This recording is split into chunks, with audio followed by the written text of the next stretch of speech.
Hello everyone and welcome to what is part 4 of my tier list video. Last time I said it was part 4, it was actually part 3, that was wrong, so this is right. So yes, how it basically works is I take the cars from the comments on the previous video and put them in this video. So the cars that you're about to see are from the comments on the last video. You can put a comment on this video to see the cars in the next video. But for now, let's get on with it. This is going to be the most cars I'm going to be doing yet, because there's like 48 I think, which is probably at least double what I usually do, and probably not that far off, perhaps even more, than how many cars are already on this list.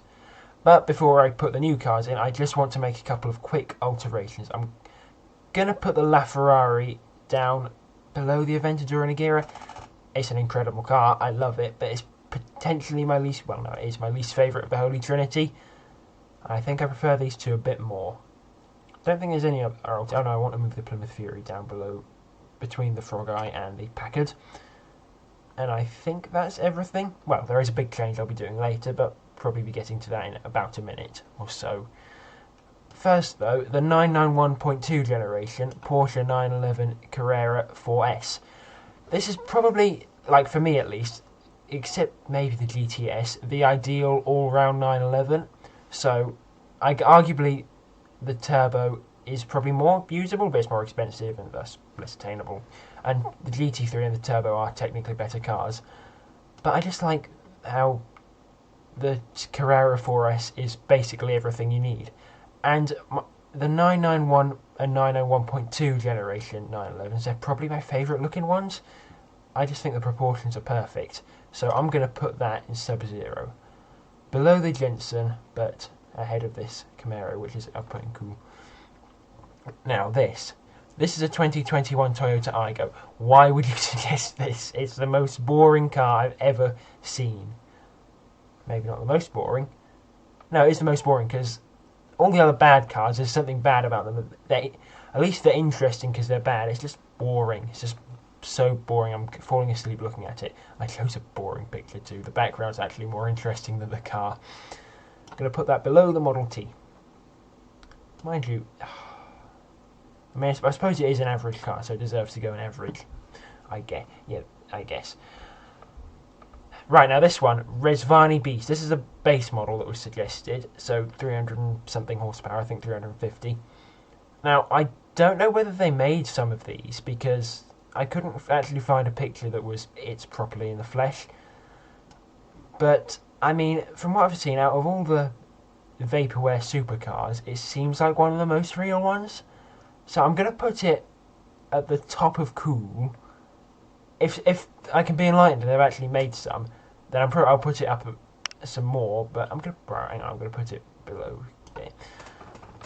Sorry about the poor picture, but yeah, if they've actually made some, I'm going to put it up higher. But as far as I know, it's potentially just a rendering or a 3D model. So yes, that's where it's going. Right, now, here's where I put in an entirely new tier. Let's add a row below. And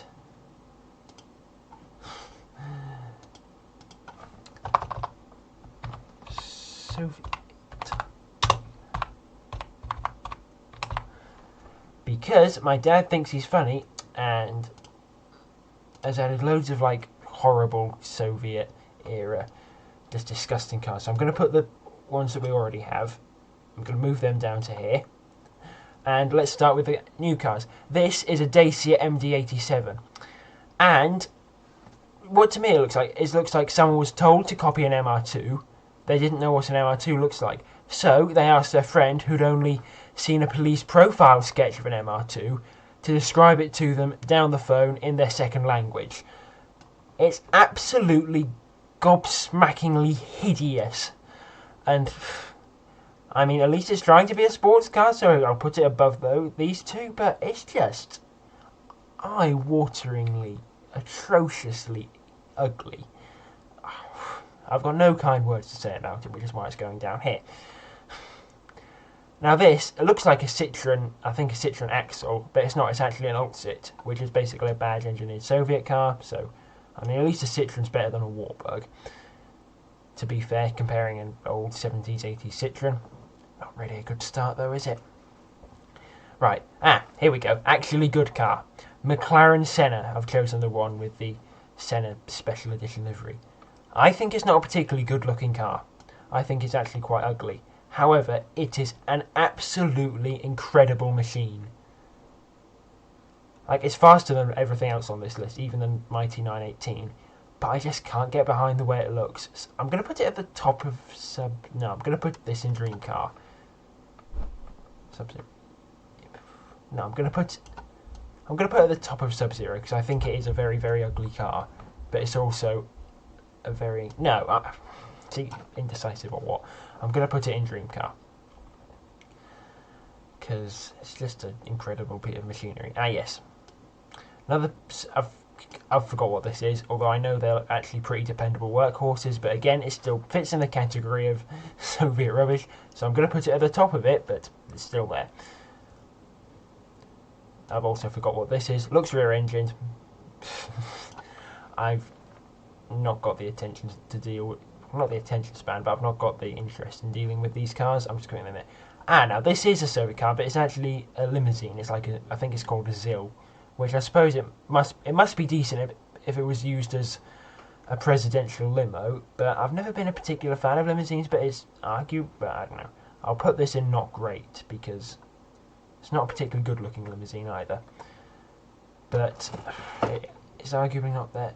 No, I'm just going to put all these old Russian cars and other nearby countries, I'm just going to put them all here. This though, another car I want to talk about. Yeah, I've got the good cars in between breaks in the old junk, although I think I've got rid of them all. In fact, I'm just going to go through and look, make sure I've got rid of them all by now. Let's see. Now there's another one, another Wartburg. Is that the same one? No, it's different. Yeah, it's different. It looks slightly uglier. No, it's better because it's got painted bumpers. Alright, I think I've got rid of them all. Have I got rid of them all? Yes, I think so. Anyway, 2013 Viper GTS. I think, to be honest, as far as American cars go, it's actually probably one of the best looking. My favourite generation of Viper, probably not. My second favourite, though, yes. I'm going to put it in Sub-Zero in between this and this. Don't think it's quite dream car, but I do really, really like it. It's a nice spec I've chosen for the picture as well, but unless it's a specific car from a film or something, I'm not going to rank the colour of the picture I've chosen. This, Skoda Octavia Estate. I like Skodas, I like they're honest just normal cars, but again, it's quite boring. It's one of the better boring cars though, but I can't see myself putting it ahead of any of these other things. Still just a boring old Skoda. Now this, it's 1969 Chevrolet Camaro SS. I seem to have a thing for American muscle at the moment. I would say it's my third favourite behind the Charger and the Plymouth. But it's like straight away my third favourite old classic muscle car. I mean, yeah, no, that's where I'm going to put it. I was just thinking, is there a Mustang that surpasses it? But even if there is, it's not on the tier list yet. I mean, if you want to put it in the tier list, you'll be glad to. This Soviet rubbish tier is actually bigger than all the interesting cars. So, yeah, thanks, Dad. Right, now this, GMC Vandura, specifically the 18 van. I mean, it's very 80s styling, isn't it? But, I mean, I guess it's like their attempt at making a cool van, which I like. I'm going to put this at the bottom of interesting, because again, it's still a van, it's very 80s styling. But it is one of them, I mean, it's one of the more iconic movie car, well, it's not a movie car at all, is it? It's a TV series van, but it's probably one of the most iconic TV series cars ever. I just keep calling it a car, it is a van.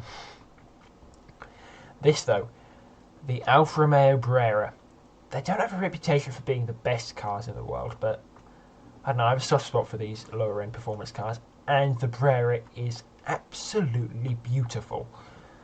I'm going to put it above the ST1. No, I'm going to put it below this ST1, above the Impala, because it's not a Sub-Zero car, My webcam's blocking it a bit, I do apologise. But yeah, it's not an absolutely incredible car because, again, reputation not being great, but I do like the way they look. It's just one of the most gorgeous low-end cars you can get now. I think you can pick them up for about £5,000. I implore you not to do so, it'll blow up. But yes, basically this car, you'd be happier if someone else on your street bought it, so you could look at it, than if you'd bought it. Which sounds quite scathing, but I still like the car. Next car, Caterham 7, I believe 480 Final Edition.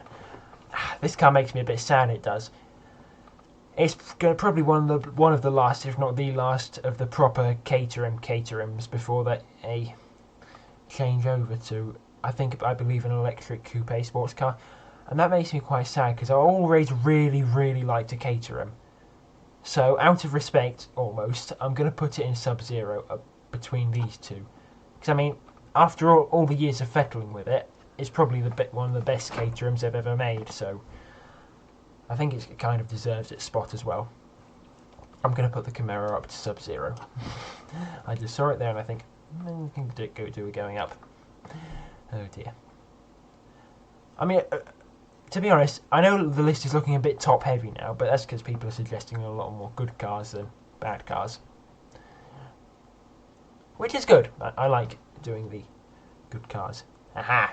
Koenigsegg CCXR Edition. Actually, I think this picture is just a CCXR. Yeah, this is a CCXR because it's got the silver rib, well, not necessarily rear bumper, but like silver back end. My second favourite, or third favourite my three favourite Koenigsegg's are this, then the CCXR Trevita, and then the CCXR Edition. So, I mean, obviously that means it by default goes ahead of the Agera and the Aventador. I'm going to put it above the Veyron, behind the McLaren F1. The other two probably go ahead of the F1, I'm not sure though. I mean, yeah, I'm trying not to obscure, but I'm also trying not to show this ad. So I don't get... Well, it's not like I'll get copyright strikes, it's just annoying. Almost. I say almost. It is annoying. This, though, this is not annoying. It is a Bugatti Chiron. Base one. Well, base model, yeah, if you can call it that. But I think it's... I said to one of my friends last week that I think it's better looking than the... No, I said last week that the Veyron was better looking than the Chiron. I've changed my mind. I think the Chiron's actually better than the CCXR. Because, I mean, the Veyron's not an ugly car. People call it ugly. I disagree. I will disagree with them on that. But now I think the Chiron is better looking. And technically. But the Veyron's more of a landmark car, so... No, the Veyron is arguably more iconic. The Chiron is a better car. But the Veyron's icon status. I'm going to put it ahead of the CCXR. Is it controversial? I don't know. This, I think this is... I mean, I never saw this car before. I think it's from like an old film called Kitty Kitty Bang Bang. I mean, I think this got a Ford V8 engine is properly registered, which I suppose is somewhat interesting, so I'll put it at the top of average, because, again, I don't like these old pre-World War II looking cars. Well, not necessarily looking, it's where they came from. But I do apologise to anyone who does like those sorts of cars, but it's just not my style, just for lack of a better term. Ferrari Enzo Ferrari.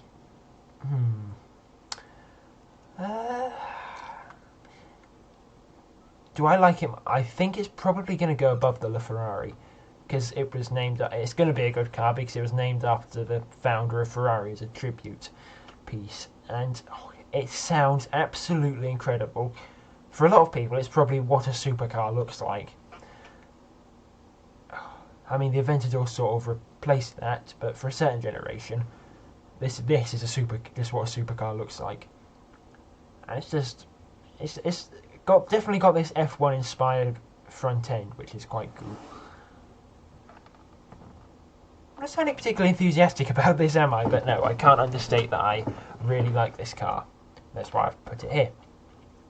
Now, Gallardo LP5 70-4 Superleggera. My second favourite generation, or third generation. And did I say third generation? There's no third generation Gallardo. My second favourite Gallardo, or potentially third favourite Gallardo, which goes at the top of Sub-Zero. The one I prefer more is probably the Edizione Tecnica. Don't think I pronounced that right, but yes. I think that... Is it cooler than the V8? Yeah, I think it's cooler than Aston V8. Barely missing out on Dream Car, but still, absolutely incredible. Gordon Murray Automotive T50. Now this, it's not just a car that I like, it's a car that I respect. Gordon Murray, incredible, talented designer. This thing, it's more of a successor to the F1 than even the Speedtail, which they say was a successor to the F1. I mean, and more so than the P1, and potentially even more than the upcoming McLaren W1. And it's just, from what I've seen and heard, it's potentially one of the greatest modern analog supercars. It handles brilliantly, and I have heard one, and it is absolutely incredible. Potentially one of the best sounding cars on this list, even with all modern, boring noise regulations and the like. So it's definitely going in Dream Car, but where in Dream Car? Is it better than the F1? All credit to Gordon Murray. I mean, both of these are his cars, so I should say, I think I'm going to put it slightly below the F1 because I see them in the same light, but the F1 was more important and left more of a legacy, I'd say. I see them in potentially equal light though. Next car, Toyota GI Yaris. This is a car that I think is potentially overpriced, but I mean, it's probably a modern homologation special and one of the greatest modern hot hatchbacks money can buy. Again, potentially overpriced, don't really care. I rated the Toyota Aygo very, very lowly. But this, though, I'm not. Should a hot hatchback be in Sub-Zero with a Camaro? Yes, actually. In fact, I'm going to put it below the Camaro. I'm not going to put it above the Camaro. I'm moving this up as well. See, just a split second, and I think, yeah, that goes up. But yes, that's going there. It's going there. Really filling up Sub-Zero this episode. It just had the Aston Martin and the Jensen in before. Now it's 2 rows deep.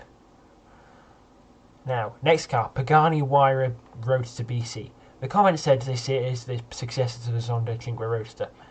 I can see that. To be honest, I agree with it. Arguably my favourite generation of the Huayra. Or favourite model, technically. Now, I've said that the LC500 is my third favourite car.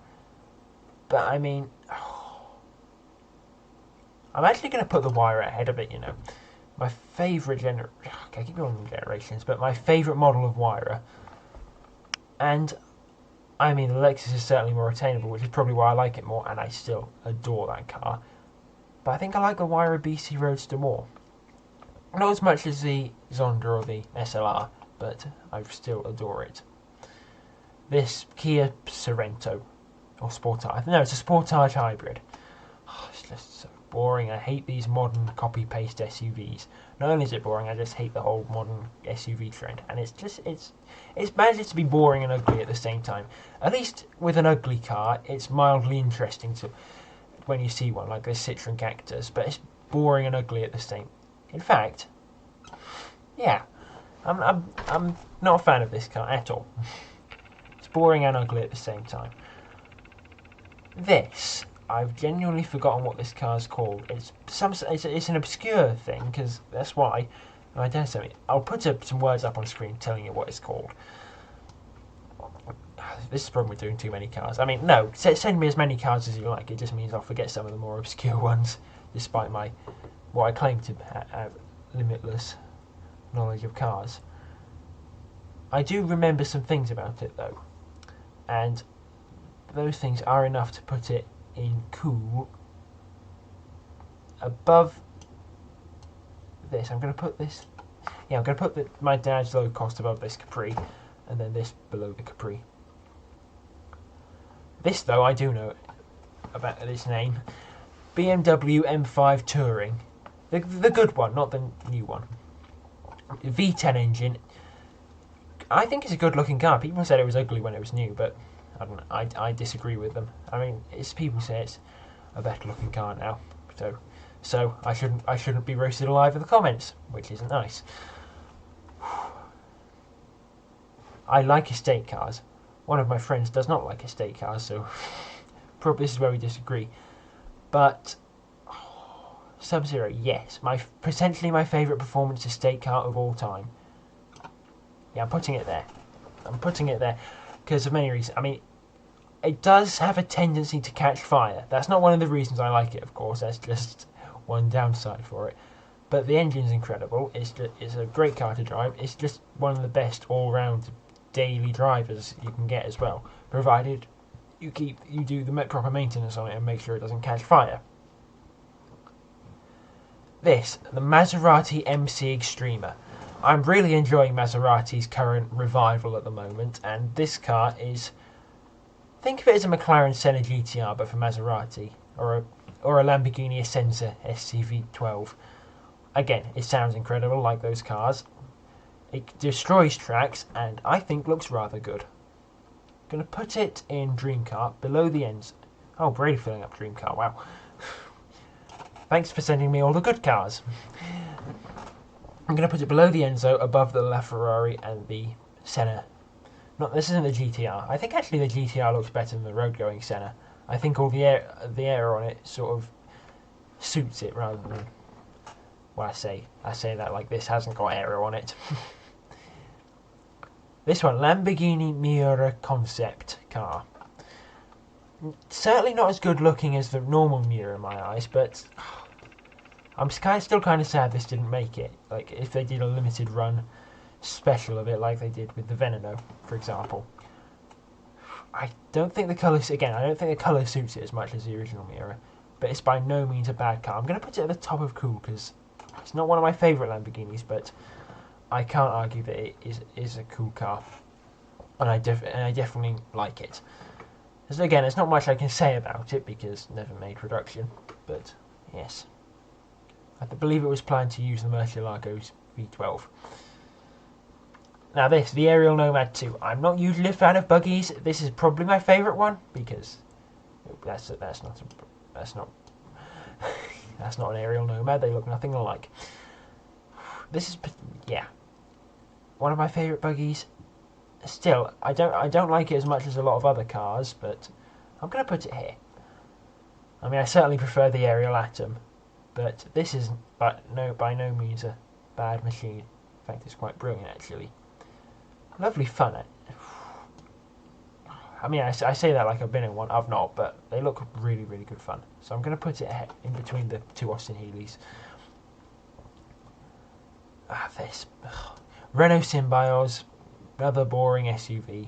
Just going to put them all in a trophy. Right, I'm going to put them in bags. There's actively nothing wrong with them, but I just don't like them.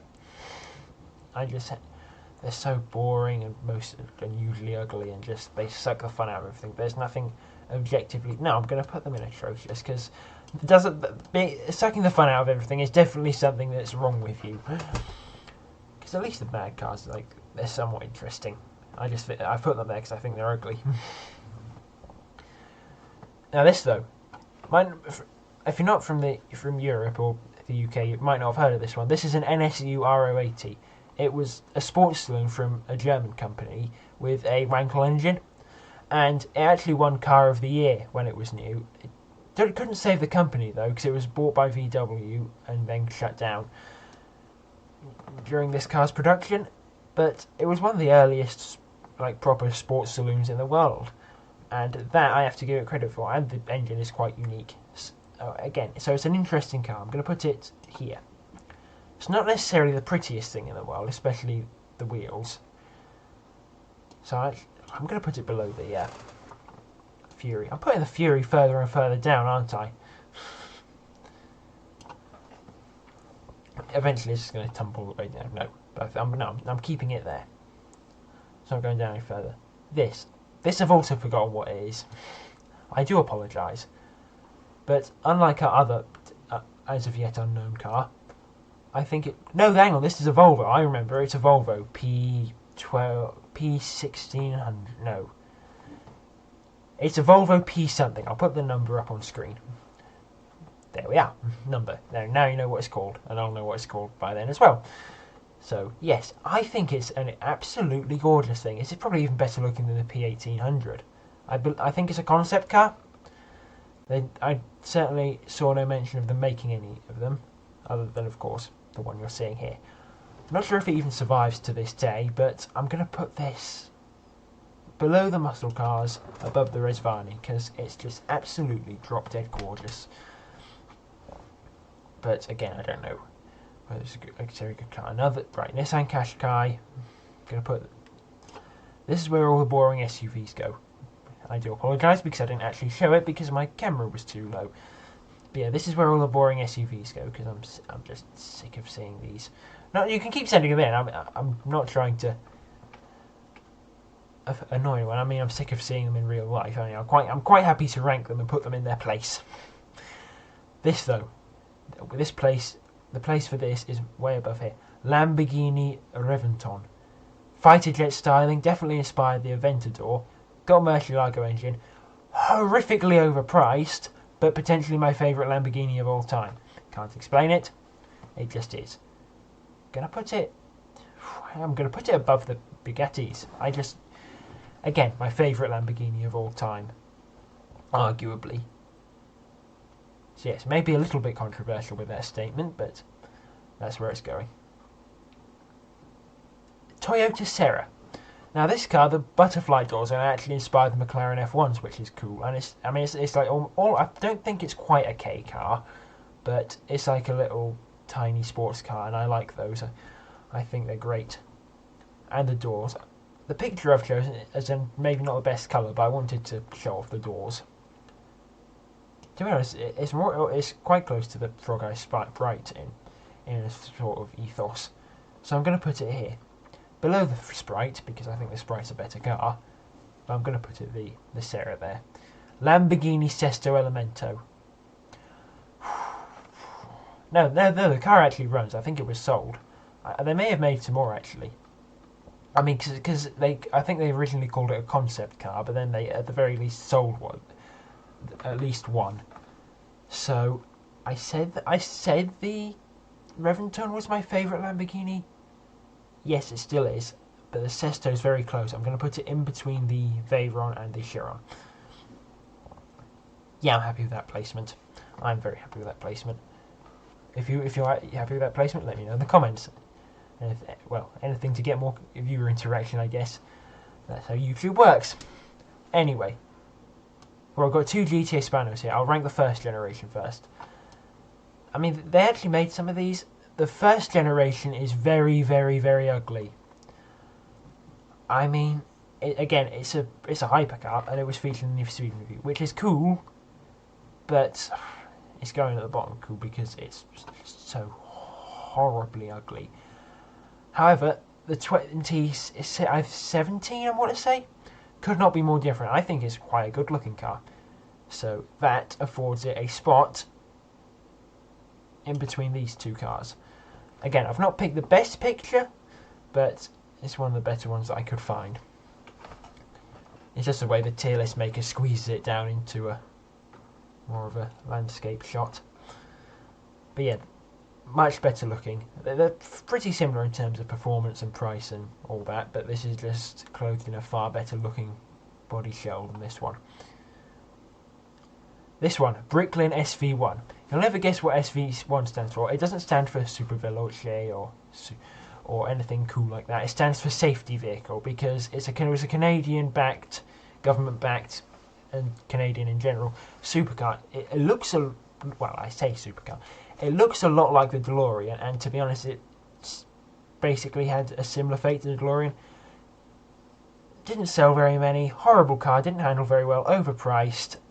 Actually was safe for the time, but just had a really, really bad engine. And unlike and it wasn't fortunate enough like the DeLorean to be featured in a feature film. I mean, I'm gonna put it below the DeLorean because they're based really, really similar. But the DeLorean just got that icon status despite being quite a bad car. So the Bricklin, not quite as fortunate, so makes it a fairly obscure car. I mean, I'm sure a few of you watching this will know about it. It's not as obscure as some of the other cars we've got on here, but certainly not. Oh, we've got all 3 generations now. Bugatti, I'm going to butcher this, I do apologise, Tourbillon. It's not grown on me like the Chiron has. I'm going to put it below these two. It will no doubt be an incredible car. And the V16 engine it's got is really, really impressive. And sounds brilliant. I don't want to say that Mate Rimac, I think he's called, I think that's how you pronounce his name, has made a bad car, because he's not. But it's just not grown on me as much as the other 2 Bugattis have. So I'm going to put it there. If it grows on me, it will move slowly up until it maybe even gets past these 2. But for now, it's going there. What we got next? Yes, got 2 SSCs. The Tutara, which is yet to be. I think they tried to falsify a world record attempt, which I'm not sure how true that is. But it's definitely I believe done 280 miles an hour, which again, really cool. And there's a cool story behind this car. It was supposed to be come out like 2012, 2013. The company went into liquidation. They got funding from the government, managed to pull themselves back up, and they're back, and they're making this car again. And it's absolutely brilliant. I love success stories like that, or just the underdog clawing themselves back from the dust. Or dead, rather than dust. I'm going to put it here, because I don't prefer it as much as these cars, but I think it's quite an incredible machine. This, though, this is the SSC Ultimate Aero Twin Turbo. Now, this car is what put SSC on the map. It beat the Bugatti Veyron's top speed attempt. It was then later beaten by the Super Sport. In fact, it was rumoured that this car encouraged Bugatti to build the Super Sport to get their record back. And I believe the driver was a 72-year-old man. I could be wrong there, but it got to 259 miles an hour. And that is just incredible. It's a very small company at the time that no one had ever heard of, and it took the proper Guinness World Record and beat the Veyron in its own game. And I think that's just really, really cool. I favour the underdog for whatever reason. It's weird, but I'm going to put it. No, I'm leaving it there ahead of the Veyron, because again, the Veyron arguably more of a landmark car. But I'm going to put the SSC below it, actually. Not to say that it's a bad car, because it is not. I mean, arguably it is more rough around the edges than a lot of these other cars, but you'd expect that from what is a smaller company at the time. Now, this though, Aston Martin Valkyrie. Almost certainly the best sounding car on this list, despite being practically the newest, with all, again, modern sound regulations and the like. And potentially the fastest car on this list as well. Is it faster than the MC Extremer? Probably not, actually, because the Valkyrie's road legal. So second fastest. And I mean, some people have said it's like there are arguments against it's useless, it's not usable. But my argument for it is that it's just flat out cool. And now all these cars in Dream Car, I want to put this in Dream Car, but where do I put it in Dream Car? That's the thing.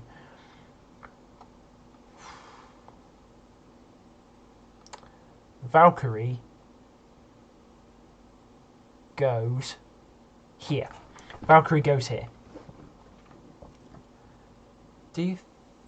Yes. I'm going to put it there. It's getting really even harder to decide now, because I had trouble putting cars here, but now with all these hypercars and things that I like, it's getting even harder. Jaguar CX-75 concept. Rumour has it they did build a proper working one of these. Actually, I don't think it's even rumour, I think it's true. The James Bond stunt cars, they weren't proper CX-75s. They had entirely different internals. But it was a really clever idea, really small engine. I believe it was a 4-cylinder. And a gas turbine. Unfortunately, the global recession hit. Jaguar got cold feet. Never made it. This is probably one of the closest to production concept cars ever made, except maybe the Danny Bahar Lotuses, but that's a story for another time. And again, I like Jaguar. It's a bit of a shame they're basically dead now. They were Jaguar at the moment, or what Lancia was a few years ago. It's just a dead man walking almost. But this is just an absolutely incredible car. But do I put it? I mean, it's not a working car, so I'm probably going to put it here, above the Enzo, below these two. This is a Triumph Dolomite Sprint, one of the better British Leyland cars. It was unreliable, like all British Leyland cars, but it's one of the better ones, like the SD1. I'm going to put it just below the SD1, actually. Now I'm going to put it above the Capri. Above the Capri, below the low cost. I mean, yeah, this was another one of the earliest sports saloons.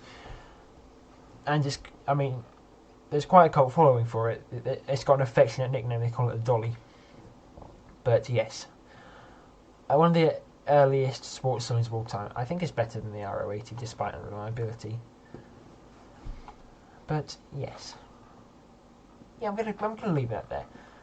I think it's a fairly good looking car as well for a British 70s car. McLaren P1, second favourite of the Holy Trinity. Not as much as the F1, but I actually prefer it to the GM8050. I know I said they were equal, but then I also see the P1 and the F1 as just about equal. And then I'm now seeing the T50 just below the F1 and just below the P1. See, I'm contradicting myself in one video, and I'm not doing it on purpose. It's just because my opinions are changing as I go through the video, and I do apologise for that. Final car. Here we are at the end. Mercedes-Benz SLR McLaren Sterling Moss. Now, I love the SLR. And I think I like the Sterling Moss more than the normal SLR, at least for today. These will probably be swapped around every video, mid-video. But I think the SLR is the most underrated of the Enzo and Carrera GT trio. And the Sterling Moss is potentially what the SLR should have been from the very beginning to rival those two. This is a proper hardcore track machine. There's more McLaren here than Mercedes. But I think it is better looking than the. Yeah, I'm gonna definitely put it ahead of the normal SR for now. But yeah, I mean, what do you think of the tier list at its current state? Do you like it? Anything you think should be there, shouldn't be there?